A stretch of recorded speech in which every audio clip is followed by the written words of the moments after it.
Austin Faith Dialogue, at the crossroads of religion and life, a series highlighting the cultural and social interactions with the worshiping and religious communities in and around the capital city.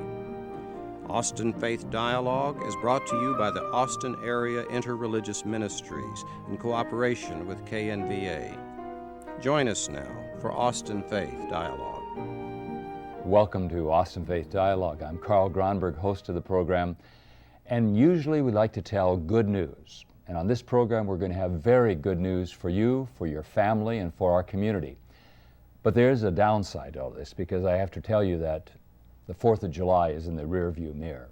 And we're looking forward to Labor Day weekend. You know when that happens? School begins.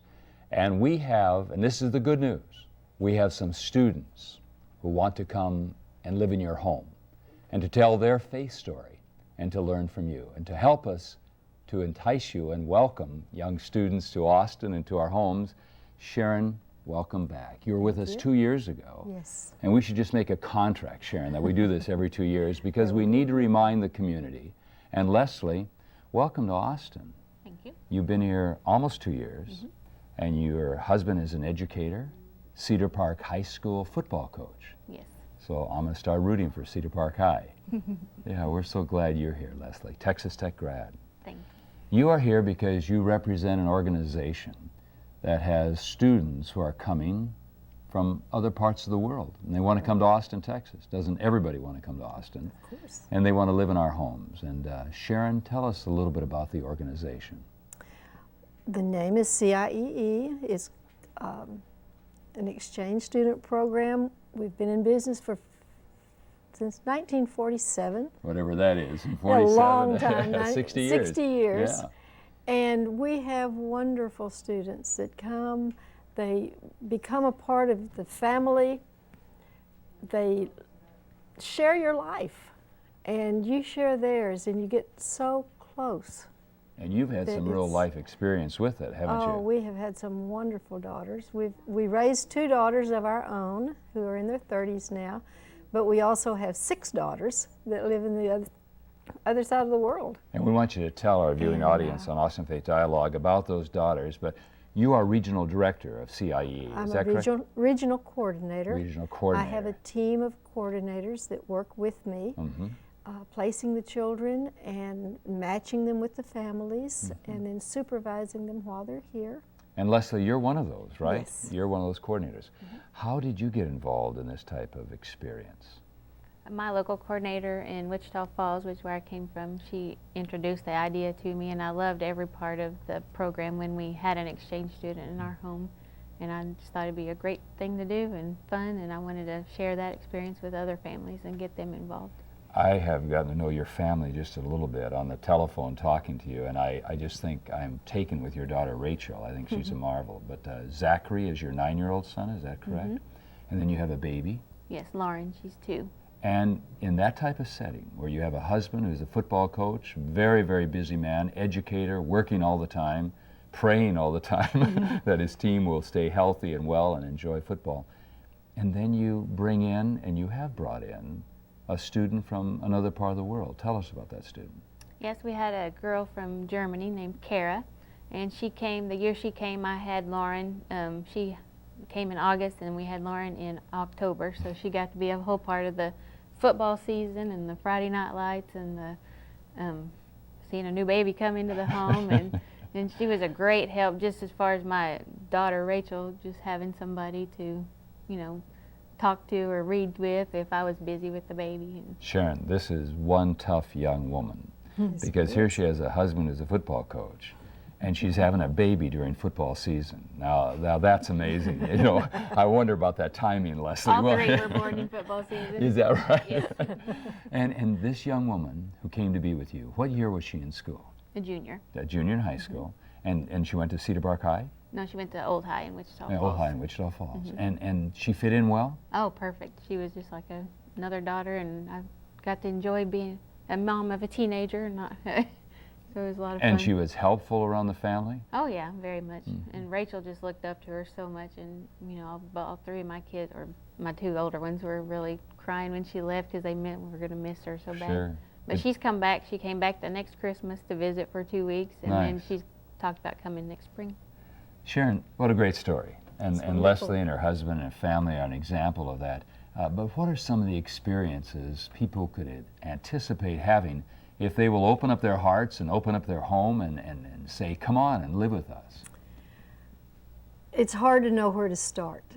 First of all, you get to see Texas all over through new eyes. Oh, that's good. You can go see the Capitol, to the Bob Bullock Museum, to the art museums, see the bats come out.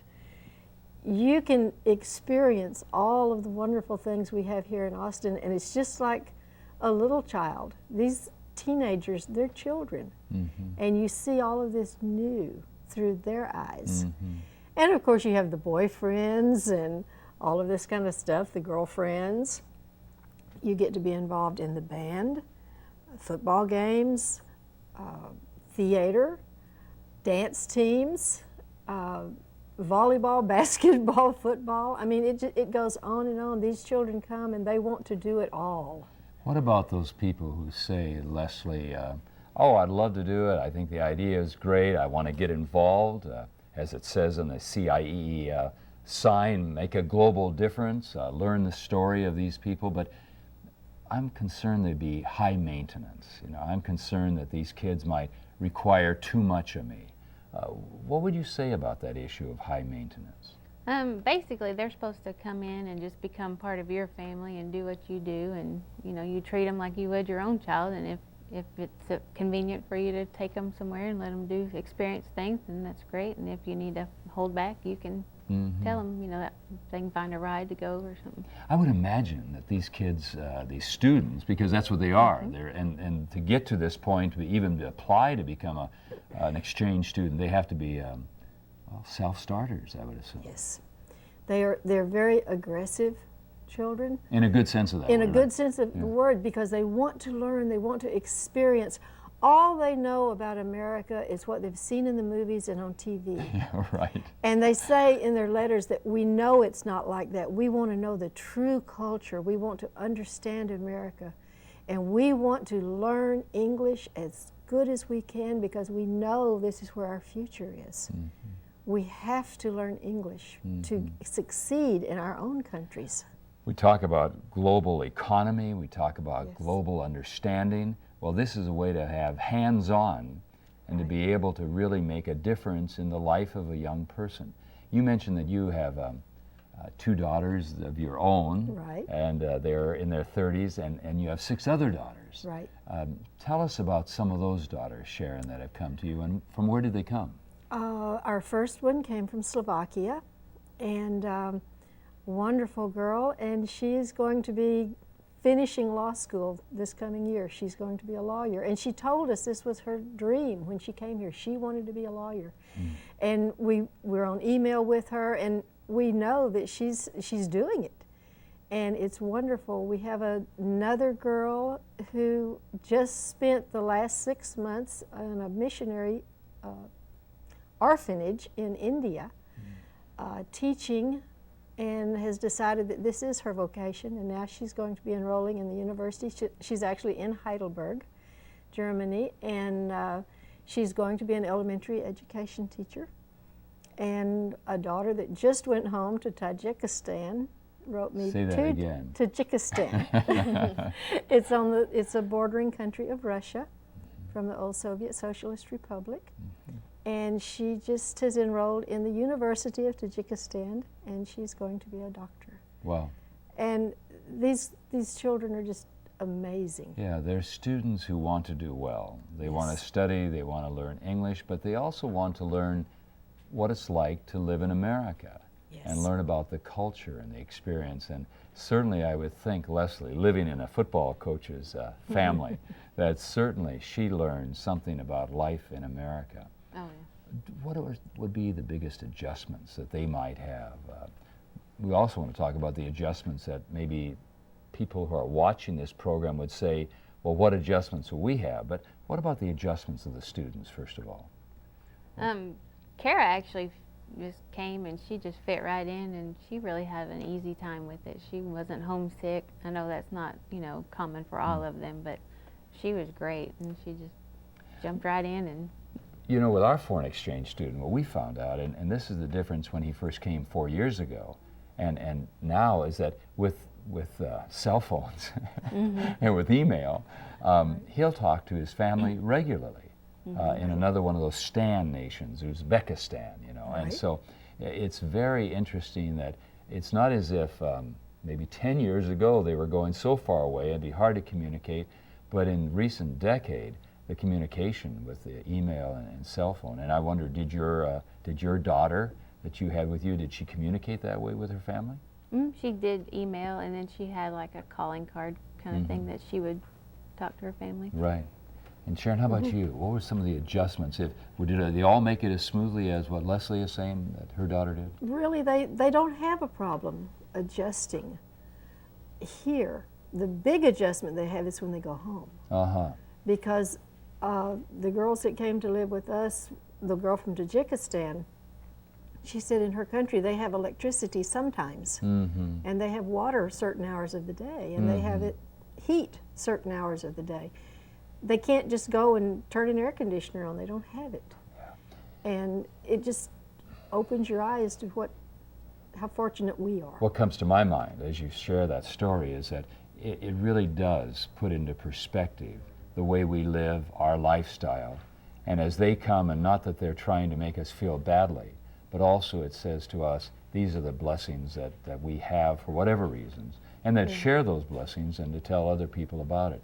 I'm wondering about the youngster who came to live with you, and in the same way, and her going back and adjusting to life, did you stay in touch with her?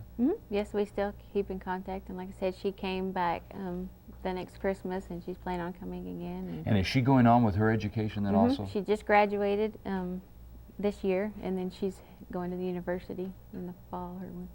Yeah. Well, I think that these experiences so enrich one's life. And I think for family life, your children, you said, adapted very well to having her in the life of the family. And even though you didn't have any little ones around, you also had to make an adjustment in having them as a part of your life. Food is a factor. What about food? Do they participate in the preparing of food, or do you ever get a chance to eat their food? Oh, yes.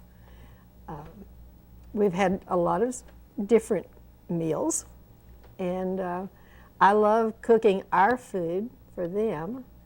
And some of the children, they don't like hot, they don't like spicy, but I can say without a doubt, every one of them loves Tex-Mex. And that's what they're going to miss the most when they go home, are their tacos.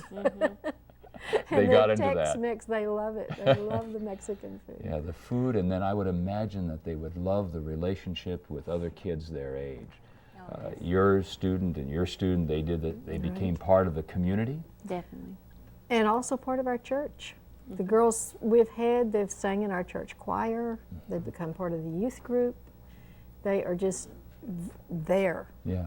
When the doors open, they want to be there. They So want to the be part of faith the issue group. would not be a barrier at all, that they are instructed by CIEE to participate with families in the faith journey, I guess I would Right. say. Even if they're, so many of the European children have not had the opportunity to have a religion. They know nothing. And when they come here, it opens a whole new window for them. And they say, well, you know, maybe there's something there. Last year we had a girl from Germany renewed her faith in our church when the children joined the church at Easter time. Wow. She came up and renewed her faith. And yet there's a real respect for where they are in their Yes. spirituality. Yes. An attempt to involve them, to share with them your faith as family, but to also listen to maybe their faith story.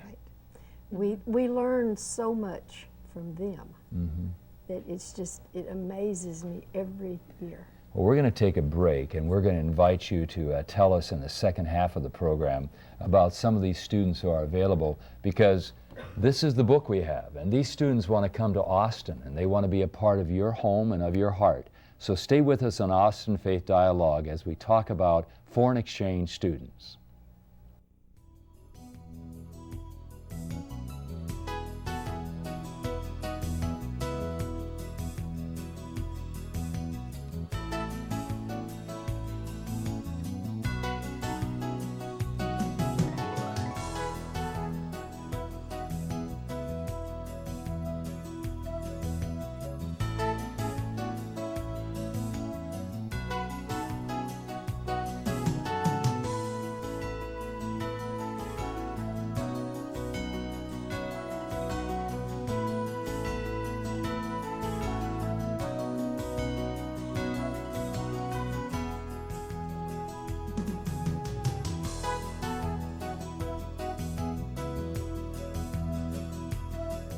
Welcome back to Austin Faith Dialogue. I'm talking with Leslie and Sharon about foreign exchange students, and we're really asking you to consider inviting into your home and into your heart, as we look forward to the coming fall term and the beginning of school, to invite some of these students who come from around the world to experience Austin and Central Texas. During the break, we were talking about the numbers, and you gave me a book, and this book is filled with all numbers, and you say we have 300 to 400, is that correct? Tell me about some of these students, of these 300 or 400 who would like to come to Austin. Oh, we have a boy that plays the bassoon. We have a boy that he's been playing violin for 12 years, and he'd like to do a concert for maybe children in an orphanage or something with his violin. And they're all in the 16, 17, 18 year age? They're from 15 to 18. 15, 18. Right. They should either be somewhere from 10th, 11th, or 12th grade in their high school years. We have a little girl from from Thailand, who wants to sing. She wants to sing in a choir. She plays the piano. Wow. She's a very quiet type girl. She loves to read, play board games, and the Asian children are so loving and so caring, and they're always saying, "Please, Mom, let me help you do something. I can do that for you. Let me do this. Let me help you." And they are just very wonderful, wonderful children. For people who are interested in having one of these students come into their homes, they would have to be thinking in terms of 10 months, is that what it is? They arrive in August? They arrive in August. We do still have a few that will be here for just one semester, which is this fall semester. We have a German girl. We have the boy that plays the bassoon. He just wants to come for the fall semester. And the rest of them will come for the school term. If that's too difficult for someone to do, they could also say maybe be a welcome family and bring the children in to where they can get them in the high school, and then in 6 weeks to 2 months after they've met some friends, we could move them. We can change homes with them. You are that flexible that you can, once we get them here and get them into a home, that's the important thing. This is the important thing. We have to have a school and a home for them to get their visas to come, and then we can move them. Right. You know, if you're a little bit hesitant about it, be a welcome family. In 2 months, they're going to meet people in school. They're going to find people that they can really bond with. But I say this, but then so many of the people, once they get the kids here, they're expecting to be a welcome family. Right. And then the children get here, and there's no way you're letting that child go live with another family, because within a couple of weeks they're yours. And your possessiveness takes over. Well, and Leslie, you were a welcoming family. Is that that's how you started? I signed up to be a welcome family because I was about to have a baby, and I didn't know how it would go, and bringing in a new baby. And at the end of the 6 weeks, and they called to see how it was going, what I thought, and I thought there's no way I could send her to live with anybody else. It would just be too hard, and that was just in 6 weeks. Rachel would say, "No, Mama, you can't do that." Exactly. But you did say that there was some hesitancy on the part of your husband. And yet he was won over, is that right? Yes. So she came, you were a welcoming family, and then after... Oh, he loved it. She rode to school with him every day to work, and just they would talk about everything from politics to religion, just whatever, you know, and they just... Even football, really, maybe. Oh, yeah. Yeah, and they just really bonded, and... See, I think this is what it has been for me and for my family. It's just, it makes the world so much more welcoming, you know, that you hear about these places, and they are mysterious. They're over there. You don't know anybody, but now you know somebody. Matter of fact, I think, Sharon, you told me that you actually went to visit one of your students. Right. We went to Prague, and our girl from Slovakia came up with her family and spent a few days with us, and it was absolutely so you met her wonderful. parents. We got to meet her parents and her sister, and it was just wonderful. And then one of our German girls has been back. She came back this last summer and spent 3 weeks with us. And 2 hours after she got here, it was like she'd never left. Well, you know, you gave me some pictures to look at, and I was just looking at some of them, and I think the kids have so many great experiences. When they come in, do they come in as a group, or do they come in individually? They come in groups. The month of August is our incoming month, and most of them come either through New York or San Francisco. The Asians come through San Francisco. The Europeans come through New York. Do they stop off there? They spend a couple of days in New York at an orientation, and we take them sightseeing. And do you take get to them go up for Six that, Sharon? Flags. Yes, I go up and Oh, work. What do in they want to August. see when they get to New York? Empire State Building, Statue of Liberty, and we Yeah. take them on a boat ride around the Statue of Liberty, and Yankee Stadium? we drive by it, Uh-huh.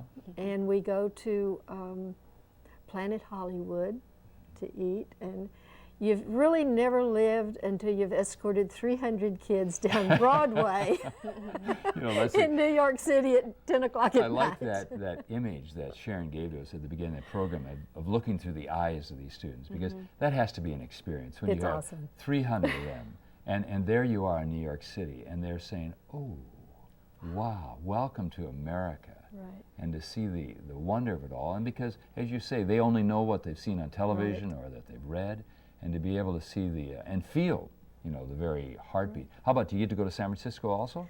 I don't do the orientation in San Francisco. I just do the one in New York, and it's great. I mean, to have those kids up on top of Rockefeller Center, Yeah. and just to ride in the elevator with them, going wow, wow, wow, as you're going up. You know, So they it go is through so an much orientation fun. in New York City. Yes. And at that orientation, do they talk about their host families, or what do they do there? We tell them what to expect. We try to prepare them for their families. We talk about budgeting their money, because they do have their own insurance. They have their own spending money. Now that's something that's And, interesting. Talk to us about this, so that yes. the host families are not responsible for insurance. No, they have their own health accident insurance, and it's a copay, and we explain copay to the students because they don't understand this. But they get it. Okay. And then they have their own spending money for all their toiletries, their personal things, their new dresses, their prom dress, their anything they want They receive a stipend then? Does that come from from CIE? their parents. From their parents. Now, if it's a grant student, we do have some grant students that come on scholarship programs, and they get a stipend from the U.S. government Okay, for the ones that are lucky enough to win the scholarships. I see. The rest of the kids, they have an allowance from their parents, and the parents expect them to kind of stay within their limits. You know, I love this picture from Bowie, and I wish I Right. could have it on the screen, but I'll just describe it as, here are a bunch of students, and Leslie, look at that, Sharon, look at that, and they all look like students. And you asked me, and Sharon asked me, she said, can you pick out the ones who are the foreign exchange students? And I can't. No, This is Bowie High School here in Austin. right. And we're hoping that some of our viewing audience of Austin Faith Dialogue who are Bowie people, that they might think, this is something I could do. Bowie has been a resource in the past. Yes, we have a lot of kids there at Bowie. Bowie is wonderful with the students. All of the Austin high schools are. Anderson High School is the international high school. That's right. They have an international And, program they have there, an international program. McCallum has an international club. Yes. And the Austin schools are just so welcoming for the exchange students. I'm thinking not only AISD, I'm also thinking about parochial school, private schools. Do any of them reach out and do this type of thing? Not too many. A few of the kids can afford private school. We don't, but they really want to go to the public schools because they want to do the school spirit. Yes, right. We even in their Football, Leslie. orientation, Yes, we right. do a pep rally Oh, yes. with pom-poms Oh, and the whole thing, and we teach them how to do a pep rally. Well, I'm thinking about LBJ, where our son LBJ. went, and I'm thinking about the band there. Don Haynes is just wonderful, and I'm wondering that the bassoon player, get in the band, play in the band, Oh, do if he something could like have that. a high school that would, have an orchestra, Right. because he definitely wants to play his instrument. The girls we had with us this year, they both were in the band. One played saxophone, one played the bass drum. Hey, Sharon, Leslie, I just have to read this, and I don't usually do this on Austin Faith Dialogue, but I want the viewing audience. I love America. For the great experience, for all the memories and achieved goals and dreams, I'd like to thank my host family for giving me support in overcoming the most difficult moments of the transition I had to make. I also want to thank all my friends at Florence High School for making my stay here one of the most enjoyable times of my life. Special thanks to the school faculty for being there and giving me the support at difficult times. The last year was one of the most wonderful times of my life, and it will always stay in my memory. Thanks to all the people who made this possible, I hope that I left an impression on you as you did on me. Thank you. Tell us about that girl. That was Marina Roganovic from Montenegro. And she was an incredible girl, always had a smile on her face, just so full of energy.